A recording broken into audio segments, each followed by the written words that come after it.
Então tenha noção do seu próprio valor. E a melhor forma de você desenvolver o seu valor próprio é olhando para a cruz.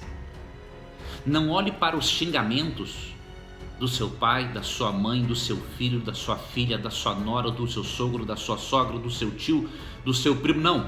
Não preste atenção nesses xingamentos e nessas palavras depreciativas que o diabo usa para diminuir você. Foque em Cristo.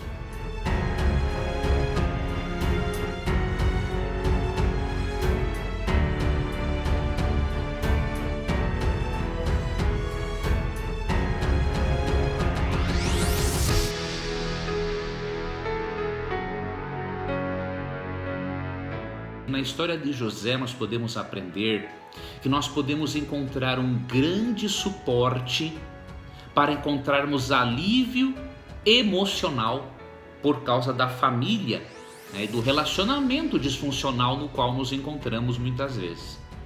Então vamos ver um pouquinho sobre a história de José. E você sabe, José veio de uma família disfuncional porque o seu pai, Jacó, primeiro tinha várias mulheres. Tinha mais de uma mulher. Então ele tinha irmãos de mulheres diferentes. Agora você pense, se irmãos por parte do mesmo pai e da mesma mãe brigam, imagine irmãos que são irmãos apenas por parte do mesmo pai.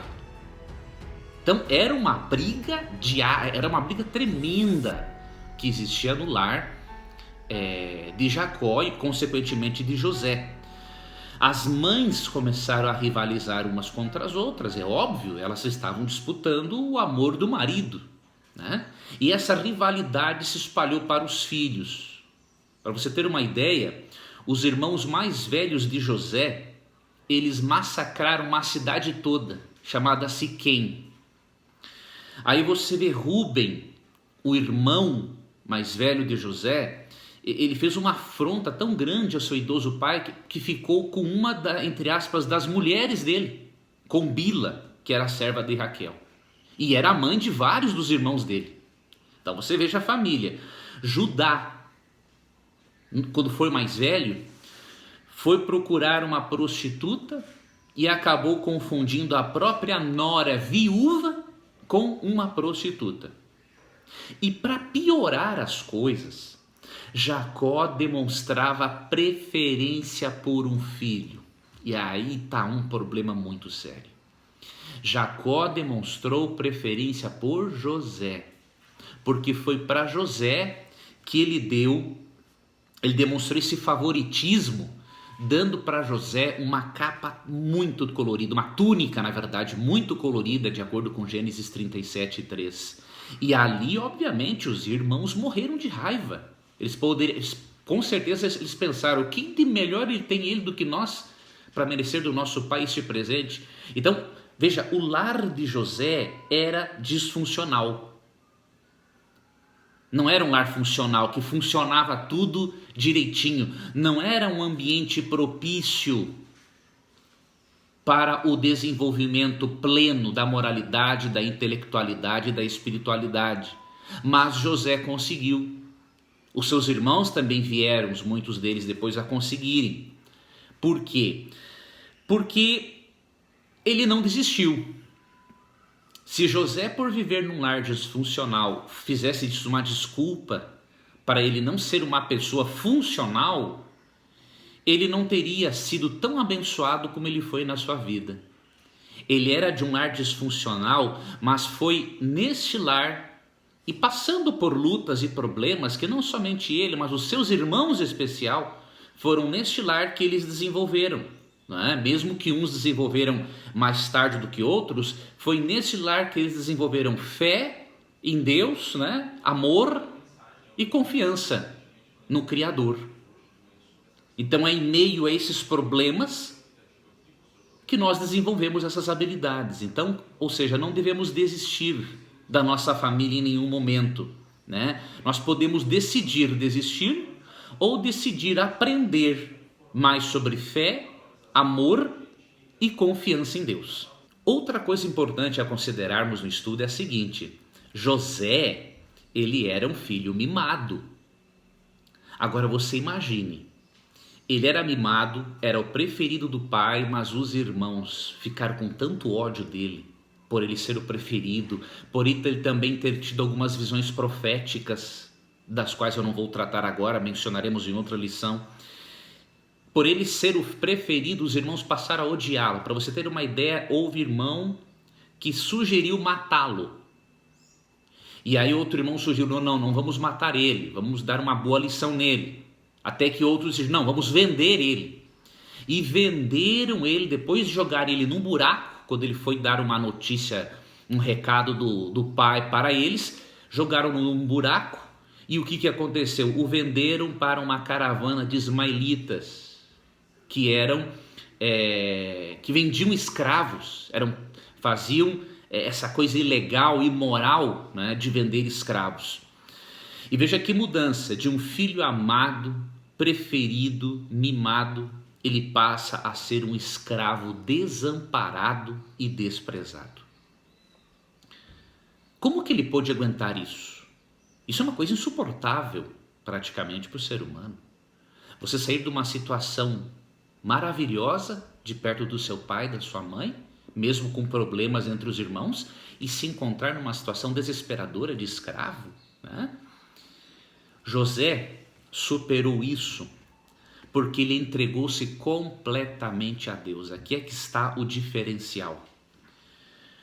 José, enquanto estava indo para o seu novo destino, ele tomou a decisão pessoal de seguir a Deus, onde quer que ele estivesse. E foi essa decisão que ele tomou, que o fortaleceu e o capacitou para ele se tornar na pessoa que se tornou, mesmo tendo sido levado como escravo.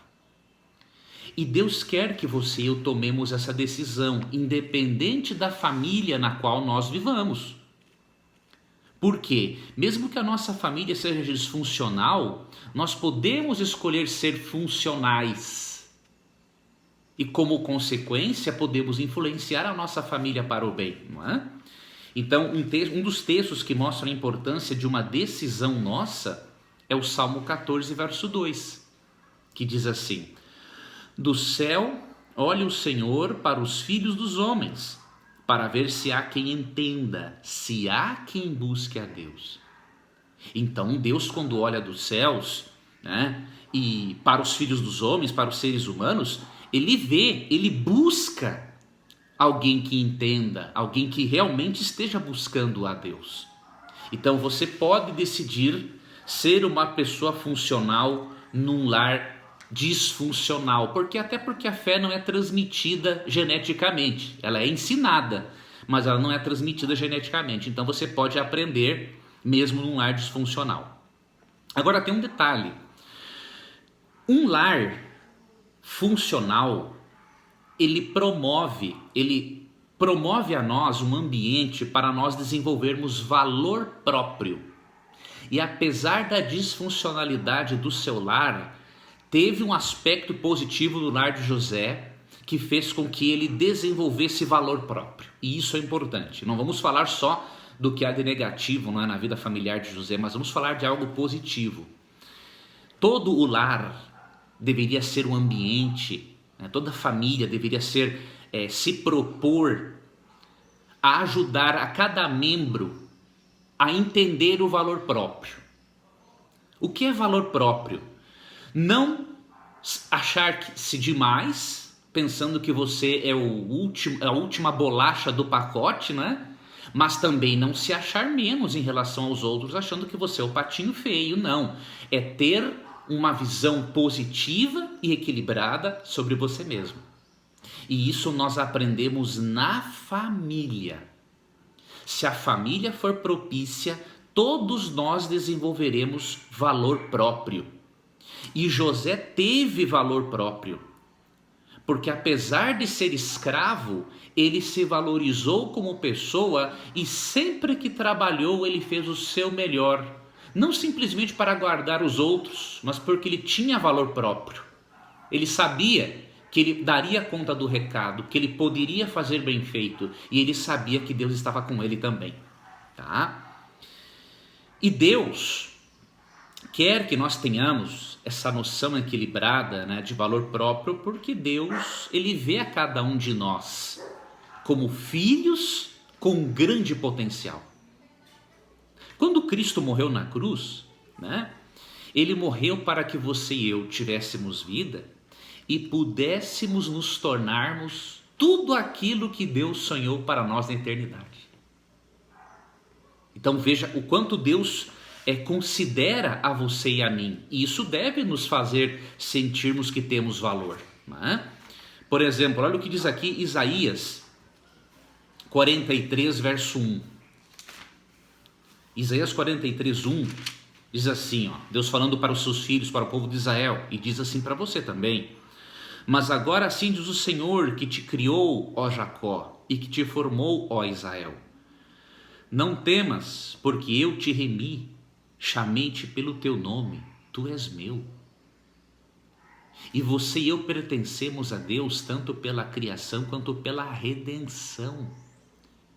Pois em 1 Coríntios 6, 19 e 20 é dito que nós somos comprados por alto preço e nos tornamos por isso o templo do Espírito Santo. Então tenha noção do seu próprio valor. E a melhor forma de você desenvolver o seu valor próprio é olhando para a cruz. Não olhe para os xingamentos do seu pai, da sua mãe, do seu filho, da sua filha, da sua nora, do seu sogro, da sua sogra, do seu tio, do seu primo. Não preste atenção nesses xingamentos e nessas palavras depreciativas que o diabo usa para diminuir você. Foque em Cristo. É o que ordena Hebreus 12, 2, não é? Lá o autor de Hebreus diz assim: olhando firmemente para o autor e consumador da vossa fé, que é Cristo.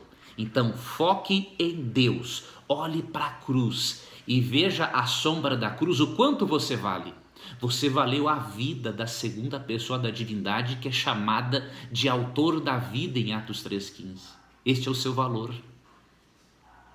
Então, se você não desenvolveu no seu lar um ambiente apropriado para todos terem uma boa noção do valor próprio que cada um tem, ajude os seus familiares a olharem para a cruz e trabalhe daqui em diante para que todos possam se sentirem verdadeiramente amados e valorizados como o são, na medida equilibrada, como diz a Bíblia.